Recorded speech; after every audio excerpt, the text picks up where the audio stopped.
Hey, everybody. Welcome to Observe This. Chris Samsa is in the house. Also, Jeremy Finestone. And our goal today is to create the greatest New Japan Cup bracket that is out there. We only want winners. We don't want any of this, we don't want to come in second place in any of the bracketology that is out there. So, Chris, what's going on, man? Hello. It's New Japan Cup season. This is my second favorite tournament on the calendar, but I love the simplicity of a single elimination. I love the size of this year's tournament compared to last year's double-sized tournament. So, and I love the makeup of this tournament. So I'm excited to talk through kind of where I think we're headed. Jeremy Finestone did a bracket yesterday on speaking of strong style. So my goal is for our bracket collectively to beat Jeremy and Steven's bracket from speaking of strong style when it all comes down to it. Do we have a point system here? Like, did you create a point system, Chris, as far as like, or is this just about winners? Or is it just about who wins? You get the winner right. Like, how are we scoring this? So I've done, the bracket pools over the past couple of years, and that's not something I am doing this year, I don't think. If I do it, it's got to happen soon. But we can go by kind of the scoring system that I've always done, which is 1 point for the first round, 2 points for the second round, 4 points for the third round, and then I usually up it to like 8 and 12 for the semis and finals. There we go. Yeah. That's how I would do it. Let's use that. I think that because the first round, while there will be upsets, you can usually sketch out who's gonna pass through. Maybe not this year though. I don't know. It's tough. That is the other part of this, in that when I look at a tournament like this, I'm like, who do I want to see come out of this and who do I want to see advance? But that is not necessarily how New Japan books this tournament. I'm like, oh, chalk. Oh, Duke. Here, I want to pick Duke here. I want to pick Kansas here. I want to go Gonzaga. And then all of a sudden you have like Chase Owens like upsetting somebody, in the second round. So that's also part of this. What we're going to do is because Chris and Jeremy are going to explain why some of the favorites may not actually be the favorites. If this was if people actually bet on this, I feel like a lot of people would lose crazy money on a tournament like this. But for the video folks, obviously if you're listening on audio, you won't be able to see this, but we're going to show the bracket here that Chris has put together as we do this. So it'll be kind of fun to do this thing live while we're going. So before we get there, as I set it up, Chris, the tournament, when it ends, what are we setting up here with the winner? So this will set up a challenger for Sakura Genesis, which is the first week of April, and it'll set up a challenger for the IWGP World Heavyweight Championship. So it's kind of the big spring event, one of two big spring events, but probably the primary spring event for New Japan on the calendar is Sakura Genesis at the beginning of April. So this will set up a challenger for Kazuchika Okada on that night. So that'll be the main event of that show. So that show is traditionally at Ryogoku. And it's a bigger venue. It's not the Tokyo Dome by any means, but they could put a significant amount of people in the building if there's probably a drawing main event and a pretty strong card around it, which it usually is. It is a big event. So, but yeah, so that's where this kind of comes into play. Back in, 2019, this actually set up the challenger for Madison Square Garden, which is when Okada last won the tournament and then faced Jay White. So that's kind of the level that this tournament is at. Awesome. All right. Let's see if this works. Let's kick it off. Sonata and Taichi here in the first round. Jeremy, give me your thoughts on this matchup. So a lot of the guys that have been around for a while all have had a new chapter in their careers in New Japan within the last year and a half. But one of the guys that really hasn't had a whole lot going on is Sonata. Granted, he had the injury with the orbital bone last year with the during the New Japan Cup. So he's had some start stop, but this is a good opportunity for him to kind of reset and maybe go to the next whatever's next for him. And I'm choosing Sonata in this match. Chris, do you agree? So statistically, Sonata's the guy. He's always done really well in the New Japan Cup. He's 13-6 all time in New Japan Cups. And it's his sixth. This will be his sixth entry. So that's a pretty good clip, and he makes it pretty far. He's never been eliminated in the first round. In 2019, he made the final. And the other key piece to Sonata is if you look at the quadrant, right, the upper left quadrant, Sonata's 10-2 against all wrestlers in that quadrant in singles matches. Wow. With all that said, I don't think Sonata is not in a place where I see him advancing very far into this tournament. So I absolutely think this is the year that Sonata gets bounced in the first round, and I would pick Taichi. Oh, you're picking Taichi. Jeremy's picking Sonata. I'm giving you all the reasons why someone would pick Sonata, right? Stats guy, right? Sure. These are the facts and figures, but like I'm watching what's happening, right? If I'm seeing Sonata, he's a lost soul. And Taichi is not. That man knows who he is. And Interesting. I Sure. think that to push the envelope and to push where Sonata is going to end up needing to go, which is probably something totally different than what he's doing right now. I think he probably needs to eat another loss, but that's not to say that he couldn't win. But I think there's a really good chance. These guys are really evenly matched anyway, but I think there's a good shot that Sonata eats the loss and it continues his kind of downward spiral. Okay, here's a secondary question before I break the tie, which is, does either man progress past Kenta, or do you expect them to lose to Kenta? I personally expect Kenta to go through on that match, no matter who, honestly, regardless of who he's facing, because I have some thoughts about the rest of this quadrant. Okay. Jeremy. So one of the key things that I was thinking was Kenta has a title, and I'm building out a Sakura Genesis card in which all the people are defending titles. So if Kenta lost his match and then whoever beat him, Sonata or Taichi, moved forward and lost in the next round, that's kind of where I thought it was going to end. But it's a chalk matchup between Sonata and Taichi. Whoever you pick, the outcome is essentially the same for me. Okay, so I will break these ties when we do not have consensus. And just for the sake of it, and I'm already kind of ruining our greatest bracket of all time here because Chris and Jeremy are disagreeing. For the sake of it, I'm just going to keep Sonata here and we'll move on. But I imagine that things will get a little spicy here. So on paper, Naito versus El Phantasmo is not that tough of a matchup, but I'm assuming that we're expecting a little bit of upsets here in the first round. Is this going to be one of them, Chris? Absolutely. So, and it's almost not even an upset because if Naito doesn't go deep into the tournament, he loses in the first round. And I think that this is a year where he loses in the first round. So between 2018 and 2021, Naito was in 3 of those tournaments when he wasn't the champion, and he lost in the first round of all 3 of those tournaments. So last year he went really deep. Obviously he was in the finals against Zack Sabre Jr., but that leads me to believe that Naito is going to get bounced here. Plus, I think El Phantasmo's got something going on. Jeremy, do you concur? I do. We had a very spirited debate yesterday, and I lost on the consensus of Scott Edwards and Stephen Conway, both choosing Naito over El Phantasmo, which kind of busted my whole bracket in general. So I was a little spicy about that one. I have El Phantasmo going very, very far. Okay, so we're going to go with El Phantasmo here. So Ren Narita and Evil. Chris, what does the on paper say, and then what do you say? Well, there's not a lot of paper for Narita, right? And Evil is a former New Japan Cup winner. He's also a guy that I think is stronger in tournaments than he is outside of tournaments.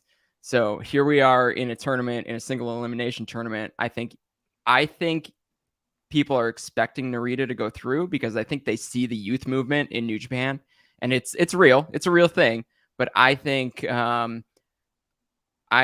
Evil defeating Ren Narita actually sets up another six man challenge. And I think that further down the line, Evil will actually be involved in some pretty important stuff. So I'm picking Evil. Where are you going with this one, Jeremy? I went with Evil as well. I'm in agreement that Ren Narita and his Strong Style faction, as the son of Strong Style, I'm legally obligated to mention that since my show is speaking of Strong Style. They have planned for him in the 6-man never title division. They won it off of Evil and House of Torture. So revisiting that at some point, and Narita never really got the win over Evil on that. He pinned Yujiro Takahashi. So there's still meat on the bone on that story. I think Evil getting the win this time after losing the title to that faction is probably the way to go. All right. Now, what about, and actually, I guess I should say he would be facing, winner would be facing Jeff Cobb in the next round. And then winner would be facing Chase Owens between Phantasmo and Naito in the second round. Okay, so now we have Toru Yano, someone who is kind of just a wild card in every single tournament that he's in, against the former left-hander from the San Francisco Giants and San Diego Padres, Mark Davis. Oh, not the same Mark Davis. Talk about Mark Davis a little bit for people who don't know who that is. Mark Davis is one half of Aussie Open, the kind of primary tag team in the United Empire. He's the just featured on Dynam, or just Rampage on, all over AEW and Ring of Honor. I believe he was on some of those tapings too. So he doesn't do a ton of singles stuff, but that doesn't mean he's incapable. But also anyone can get Yano'd, right? Like this is the new. So here's the deal: Toru Yano has been in the most New Japan Cups of anyone. Which also means he has the most losses in New Japan Cups because he's never won one. So he's got 17 losses in this tournament. So, and that's just one loss per tournament, right? Because single elimination. Yes. So, yes. But he also very frequently gets at least to the second round. That's kind of his average, just to at least win one match per tournament. So anyone can get Yano'd, but if I'm looking down the bracket, I actually think that Mark Davis will be super motivated to beat Toru Yano because he wants to face Will Ospreay. He wants to get that match on the books. So I'm actually going to bet that Mark Davis wins, even though I don't think it's going to matter much going past Ospreay. But I think that this is a great opportunity for a unit versus unit match. But isn't that sort of some of the frustration with this tournament, though, is you see a dream opportunity and they're like, yeah. We're not going to quite give it to you yet. So something like Davis against Ospreay would be amazing. It'd be a lot of fun. But do they do that? Do they lean into that? Like, oh, for the hardcore American fan who wants to see this match. Well, obviously, like, when you're going to get that in something like a G1 when they're in the same block. Right. And you're right. This is a tournament where that doesn't often intersect. But if you take a peek up at the upper left, right, you're going to have Bullet Club versus Bullet Club. Oh, yeah. And then if you swing down to this one, I think you've got a really good shot of maybe a couple different United Empire versus United Empire matches. Right. So each of the quadrants has those intersections that I think they might actually go with this year. Interesting. Jeremy, where did you go with this one? So I look at this bracket, and then I look at the top right bracket with Yoshihashi, Kyle Fletcher, and Hiroki Goto. And Kyle Fletcher's the other half of Aussie Open. And it doesn't make a whole lot of sense for him to lose to one member of Bishamon, and then Bishamon goes to end up facing each other. It seems like they're positioning Aussie Open to look very, very strong. And at first glance, you'd think, Toru Yano should probably move forward because of the interfaction warfare. But there should be a really strong effort to make Aussie Open look like the tag team to beat in 2023. And in addition to that, having a dream match of Mark Davis and Will Ospreay near the end of the tournament is going to keep people wanting to watch the tournament much more than potentially Toru Yano versus Will Ospreay.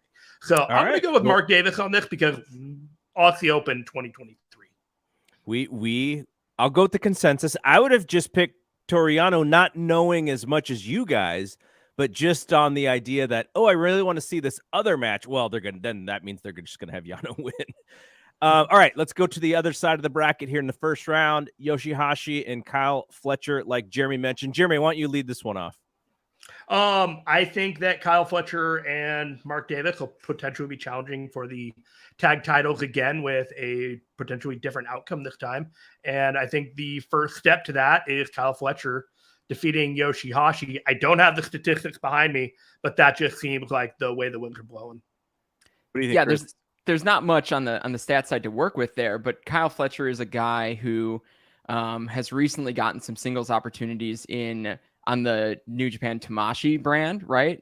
He wrestled Robbie Eagles, and he had another singles match against someone that I'm actually a little less aware of. I forget who it was. Someone from that region of the world on those couple of shows. And Kyle Fletcher's a guy that I think you're going to see get some big opportunities inside and outside of the tag team division with New Japan. So I think Kyle Fletcher defeats Yoshihashi here. All right, we got consensus and to face Hiroki Goto in the second round. All right, Shingo Takagi and Aaron Hanare. Chris. Yeah, so Shingo holds the KOPW, and which means he needs a challenger, right? Jeremy really wants to book this out. I did not want to think of Aaron Hanare as the challenger on there. It's just gonna. This tournament is literally just to build out the Sakura Genesis card, which is not that far from the truth, to be perfectly honest. Right. With that said, if you're going chalk, right? Like if you're going chalk, like Shingo's in the final four, he's already there. Right. Yeah. How does this dude lose? Right. But I think there's a really good chance this is one of those first round upsets. Hanare wins, and then because Hanare's kind of at that level of the KOPW, where it could be an interesting thing for him to like get wrapped up in for a little while. And honestly, he and Shingo could have some cool interactions. So I'm going upset special here with Aaron Hanare.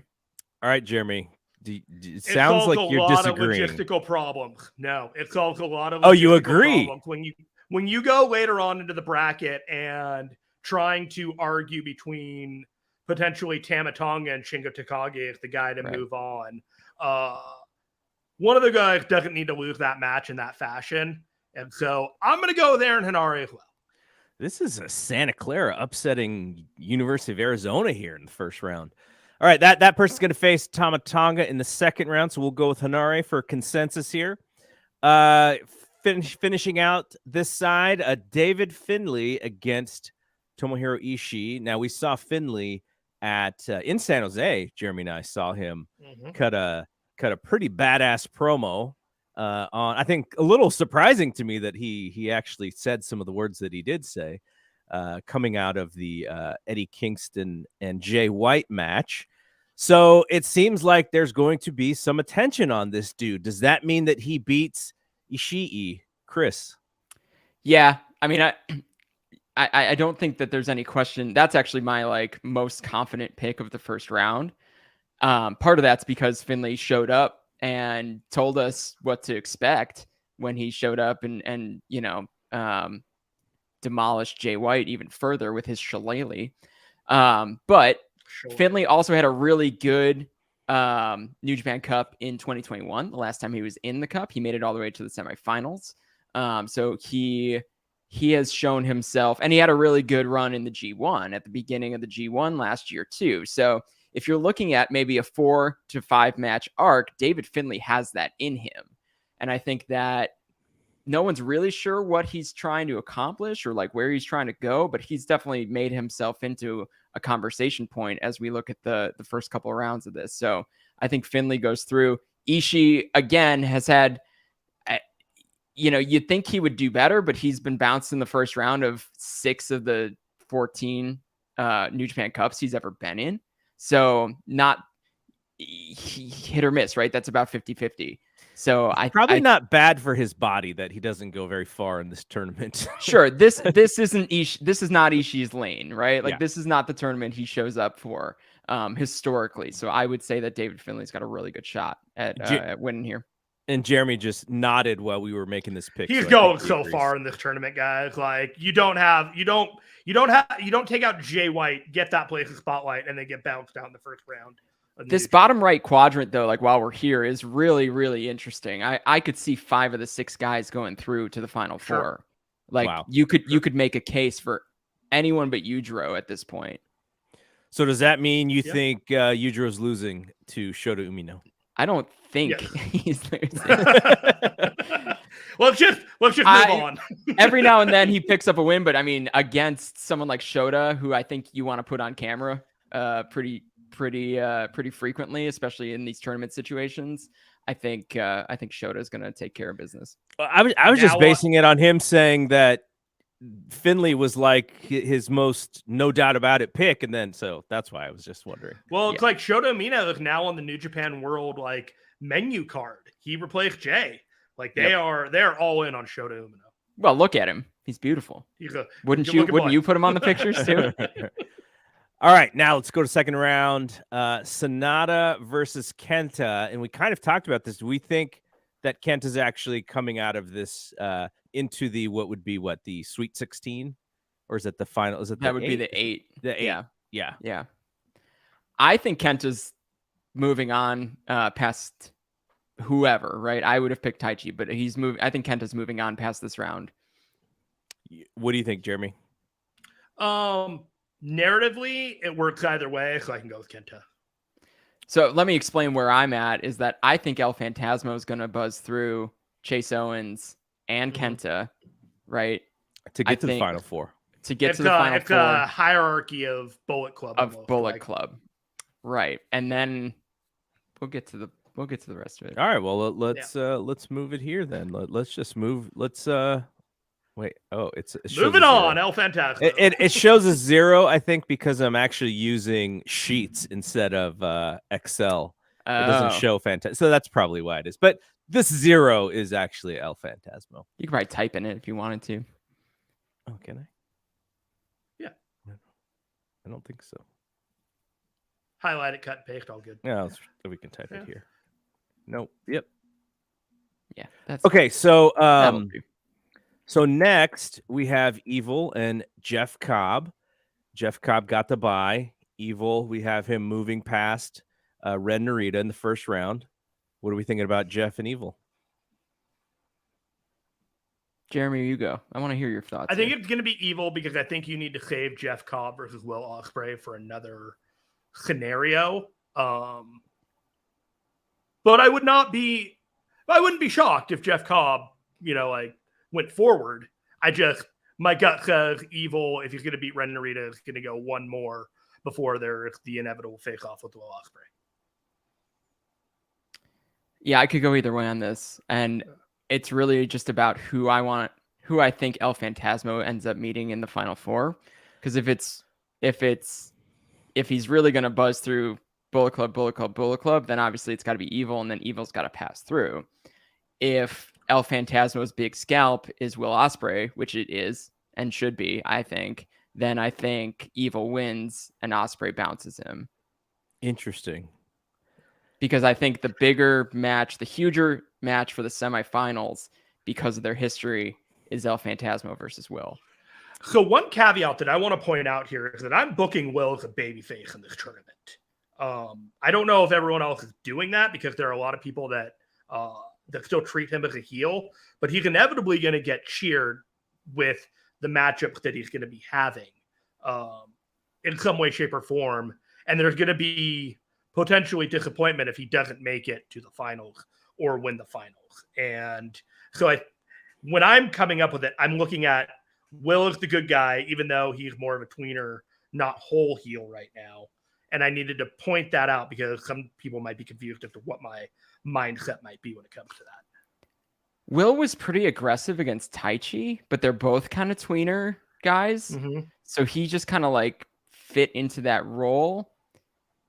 I hear you. I hear what you're saying. I actually had this discussion on a different podcast by making the same point you were making, is that when Will doesn't have a title, he becomes baby-faced almost immediately.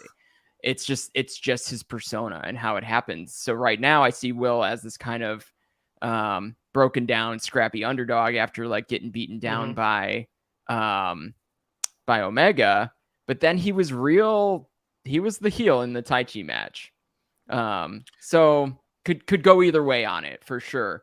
I think if I had to lean one way or the other, I mean, either way, I think Will Ospreay is going through Mark Davis And I do think Evil's defeating Jeff Cobb. So I think the match that's going to end up coming up is Ospreay versus Evil. That one is more of a coin toss to me, though.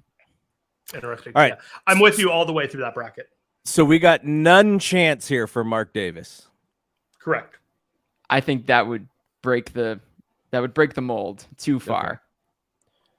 All right. So now let's finish up this other side. Fletcher and Goto. Who wants to start? I think Fletcher's beating both of the Bishamon I agree. wrestlers. Oh, and that's going to just clearly set up the tag title match probably at Sakura Genesis, or maybe something in the US.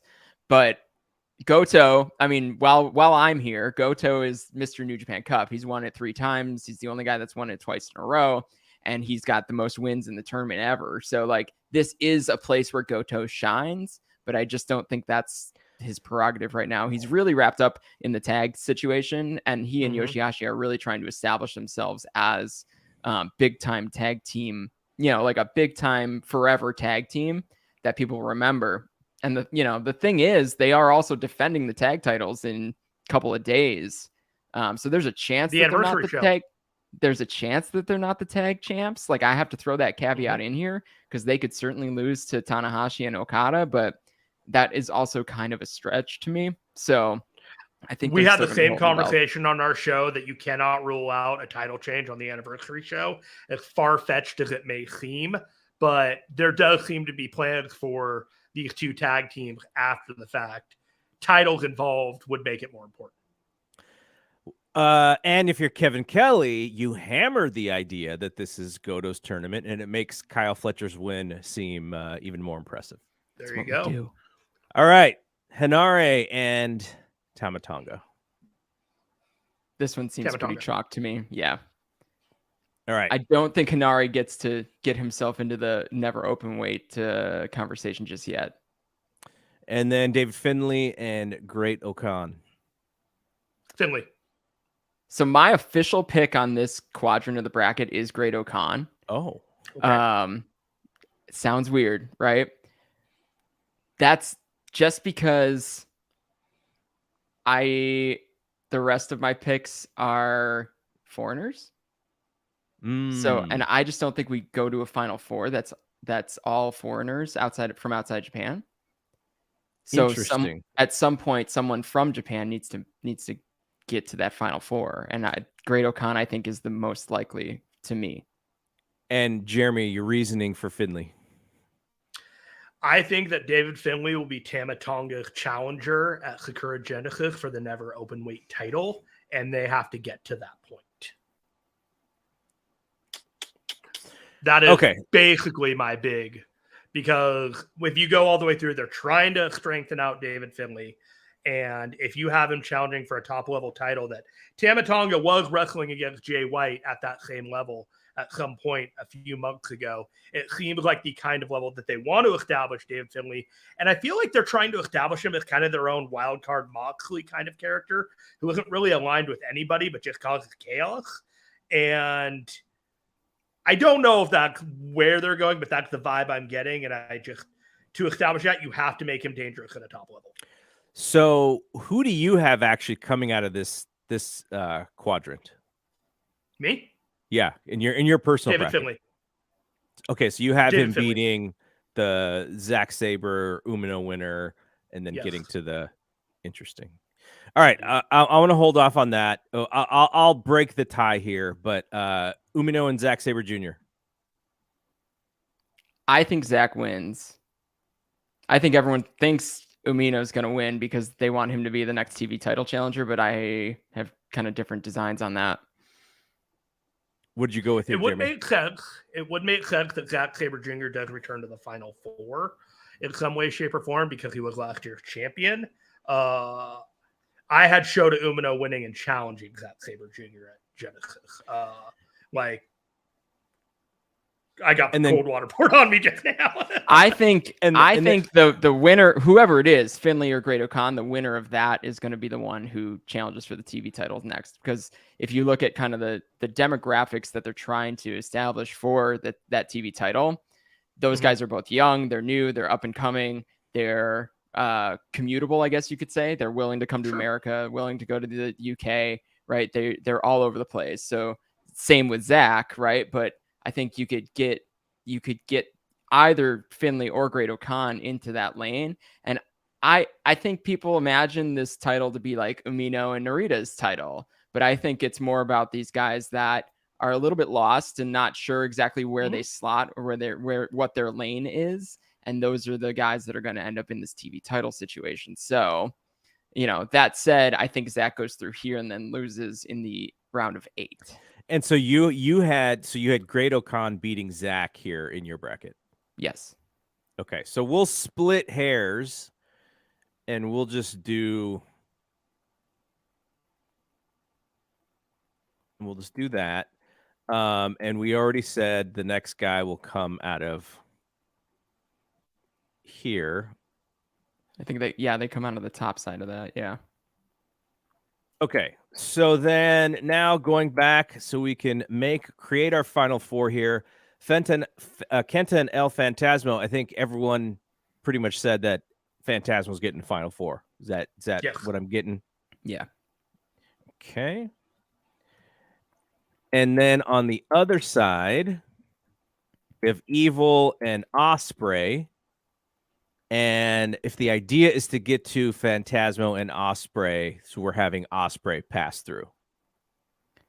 Yes, but this would also check your boxes of having the one non, and Will Ospreay will still have a match on the second to last night of the card of the New Japan Cup. Yeah, I think Osprey, but Evil also works for like my kind of conceptual view, because then if El Phantasmo buzzes through Chase Owens, Kenta, and then maybe Evil on the way to maybe even getting to the final, that works too. But I think El Phantasmo's bigger scalp, just based on their old rivalry, is Osprey.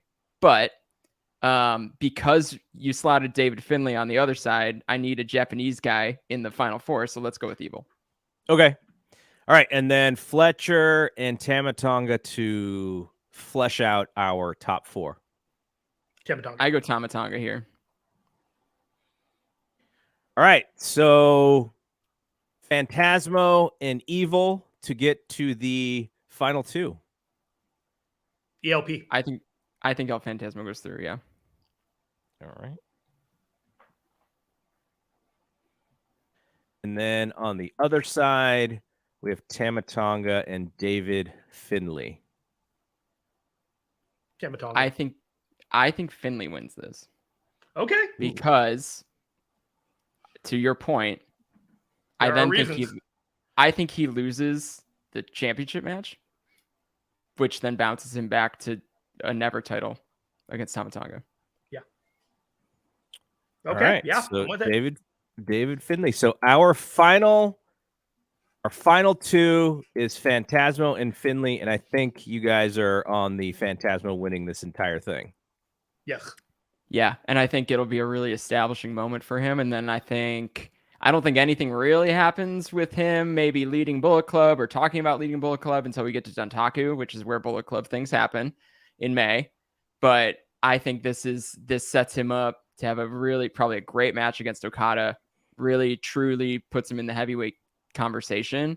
And honestly, he's got a great history of winning tournaments. He won 2 Super J Cups in a row. Like, single elimination tournaments seem to be his jam. So this is a good shot for him. It seems a little crazy to put El Phantasmo versus David Finlay into the championship, right? Like, is that a marquee match? Does that sell tickets, et cetera, et cetera? El Phantasmo is a big star in Japan. Like, people really, really like him, and they see him at kind of getting up to that level. But also, this is a tournament where they make guys. Like, this is not the G1 where things really end up pretty chalk by the end of it. Like, wild things happen on the booking side of the New Japan Cup. So this wouldn't be the most, outlandish thing to happen, truthfully. I mean, guys like Bad Luck Fale have gone really deep. Zack Sabre Jr.'s won the thing twice, right? Like, guys go farther than you think they would in New Japan Cup. Even look back to Finlay a couple of years ago. He made it all the way to the semis, and no one was even thinking of him at that point. All right. So if you have a bracket and you want to go to Chris's website to fill out a bracket, you can share it. If you are part of our Discord, we have a New Japan Cup thread that's going on, and we're all sharing our brackets in there. So I will share this in there. And I don't know, Chris, a bunch of people are probably going to be tweeting brackets at you on Twitter as well. I will have my official bracket up somewhere. Well, once it's posted on New Japan or NJPW1972.com. Okay, so I feel like I was surrounded by the smartest people in the world talking New Japan Cup brackets and made so many good arguments to me. And we all might be wrong. It's going to be amazing. We're all definitely wrong. Well, yeah, that's the brilliance of it. And that's why I said, like, when I look at this, I go, okay, what's the match I want to see? And then I pick against it because it's like not really what this tournament is usually about. It's about like creating other opportunities. So, Jeremy, after having this conversation with Chris, does it change your mind if you were to fill out a solo bracket? Just again, you did your show last night. Now you talk to Chris. So thoughts. Always, maybe it's always a work in progress. I talked to Chris yesterday on our Discord. He frequented and threw out a couple of nuggets of potential statistical information that can help you sway your opinions. And talking to Scott Edwards and Stephen Conway last night, they pointed out stuff between Will Ospreay and Shota Umino that they could go back to. Will Ospreay versus David Finlay that they could go back to. Sonata versus Will Ospreay has stuff that they could go back to. There were so many different arguments about so many different nuggets that they've laid out over the last couple of years that you want to find an argument and stick to it. There's something that you can like plant your. Okay, so you can listen to Jeremy's show. It's on the Fight Game Media YouTube channel. He recorded it with Scott Edwards from the 5-Star Joshi Show and Stephen Conway. And Chris, where are we finding you these days? Yeah, so you can find me on Twitter at the Chris Samsa, and then kind of my big work right now is going up on the official New Japan English website. So I'm kind of the resident analyst there. So I'm doing a series of bracketology leading up to what will end up being my official Final Four picks. And then I'll do another article on the day that the Final Four is finalized, as well as one for the finals. So you can find me at njpw1972.com. And tournament starts this weekend, right? Tournament starts Sunday. Yeah, Sunday the 5th, and then carries into the anniversary show, which is on Monday the 6th, and then goes on for 12 more dates over the course of, I think it's like 20 days. So it's a whirlwind, but every card has, I believe, 2 New Japan Cup matches on it. So if you're a kind of a match selector, you don't have to watch the whole shows. You can just watch kind of the 2 tournament matches each day, or kind of, bundle them all together and catch up as it goes. And I'll tweet out like link threads as the rounds go through. All right. That was a lot of fun. Really appreciate you guys doing this. And thank you.